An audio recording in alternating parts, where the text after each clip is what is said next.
행복한 정식 기도 시간입니다. 우리는 일단 태어나면 짧지만 한 인생을 살다 가야 되는 것입니다.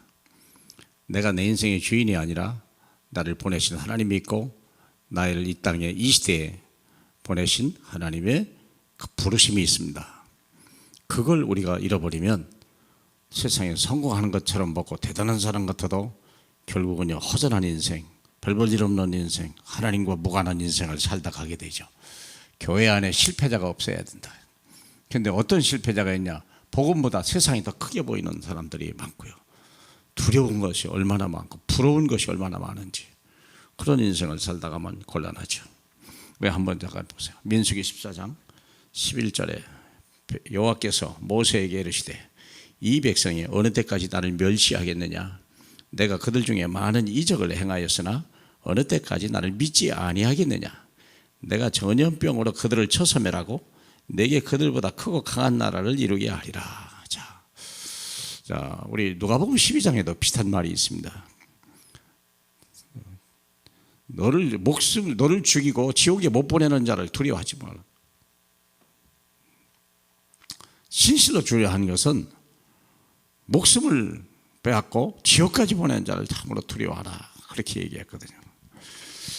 목숨을 빼앗은 자를 두려워하지 마라. 이 말의 의미는 우리 인생의 절대 주권자가 주님 말이 있습니다. 그러나 너희는 염려하지 마라. 내가 너를 머리카락까지 다 셌다 그랬어요. 하나님이 우리를 얼마나 사랑하시고 우리 약한 자를 통해서 하나님의 뜻이 뭐냐면 복음보다 세상이 크다 즐기 살아왔거든요. 그걸 뒤집으려고 하는 거예요. 세상이 얼마나 큽니까? 여기 보니까 세상을 부러워하지 마라 그러는데 민수기 13장 25절 보면요, 가나안 정탐으로 보냈거든요. 젖기고 꿀이 흐르는 땅, 약속의 땅이거든요. 하나님이 택한 백성에게 주려고 한 땅이었거든요. 그런데 이들이 뭐라고 보고를 했느냐면 13장 25절에 보니까 40일 동안 땅을 동참하기를 마치고 돌아와 바란 광야 가데스에 이르러 모세와 아론과 이스라엘 자손은 온 회중에게 나와 그들에게 보고하고 그 땅의 과일을 보이고 모세에게 말하여 이르되 당신이 우리를 보낸 땅에 간즉 과연 그 땅에 젖과 꿀이 흐르는데 이것은 땅의 과일이니다.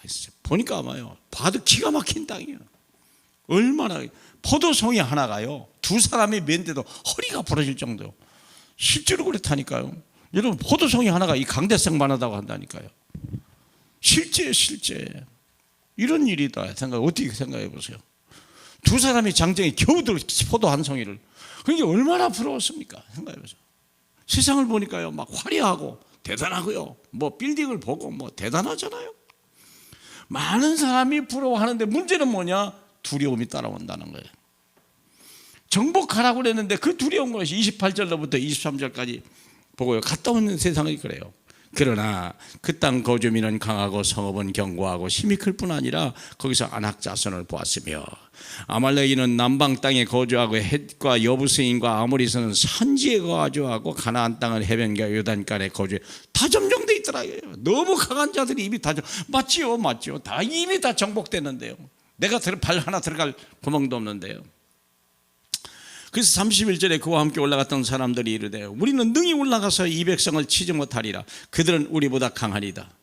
하나님은 우리를 세계를 살리라고 얘기했거든요. 그러다 보니까 자기 가지고 있는 생각과 자기 형편, 자기 꼬라지를 보게 되는 거죠. 그래서 32절에 이제는 악평을 합니다. 이스라엘 자손 앞에서 그 정탐한 땅을 악평하 이르되 우리가 두루다니며 정탐한 땅은 그 거주민을 삼키는 땅이요. 세상 그거 못 쓴 거야, 나쁜 거야. 이런 왜곡하는 일이 어디 있습니까? 거기서 본 모든 백성은 신장이 장대한 자들이며 거기서 네피림 후손인 아낙 자손의 거인들을 보았나니 우리는 스스로 보기에도 메뚜기 같으니 그들이 보기에도 그와 같은 자족감을 가는 이런 놈의 일이 어디 있어요? 생각해봐요. 이게 왜냐하면 옛 체질이거든요. 우리가 하나님은 우리를 통해서 땅끝까지 정인되라고 하시려고 이미 하나님이 함께 가신데 얼마나 놀랍니까? 아직도 복음이 중요한 게 복음보다 세상이 더 커 보이는 거예요. 그런데요 놀라운 사람이 있어요. 거기에 두 사람이 있었다는 거예요. 언약입니다. 세상이 부럽기도 하고 두렵기도 하지만 더 중요한 건 하나님의 언약. 뭐라고 되어 있습니까? 14장 6절로 9절에 보니까 그 땅을 정탐한 중 눈의 아들 여호수아와 여분네 아들 갈렙이 자기들의 옷을 찢고 이스라엘 자손은 온 회중에 말하여 이르되 우리가 돌아다니며 정탐한 땅은 심히 아름다운 땅이더라. 여호와께서 우리를 기뻐하시면 우리를 그 땅으로 인도하여 들이시고 그 땅을 우리에게 주시리라. 이는 과연 젖과 꿀이 흐르는 땅이니라. 다만 여호와를 거역하지 말라. 또 그 땅 백성을 두려워하지도 마라. 그들은 우리의 먹이라. 그들의 보호자는 그들에게서 떠났고 여호와는 우리와 함께 하시느니라. 그들을 두려워하지 말라. 하나 온 회중이 그들을 돌로 치려 하더라. 오늘날의 교회 모습이 혹시 이런 거 아니겠습니까? 사랑하는 여러분, 하나님이 저와 여러분을 올 때는요 세계적인 하나님의 영광을 나타내려고, 그렇죠? 하나님 이스라엘 백성 430년 노예당을 불러서 하나님이 택한 백성으로 삼으시고 제장나로 삼으셨다고 약속했어요. 우리 자신을 보지 말고 나와 함께 하신 하나님, 그분이 누군가를 보시고 내게 약속한 것이 뭐냐, 그래서 그것을 내 자손에게도 돈 몇 푼 가지고 사회적 그것 때문에 아니라 내 안에 계신 그리스도, 우리 가지고 있는 것 없지만 내게 있는 것, 은과 금은 없어도 내게 있는 것, 그리스도 예수의 이름으로 일어나 걸어라. 세상을 살리는 저와 여러분 되시길 주님의 이름으로 축복합니다.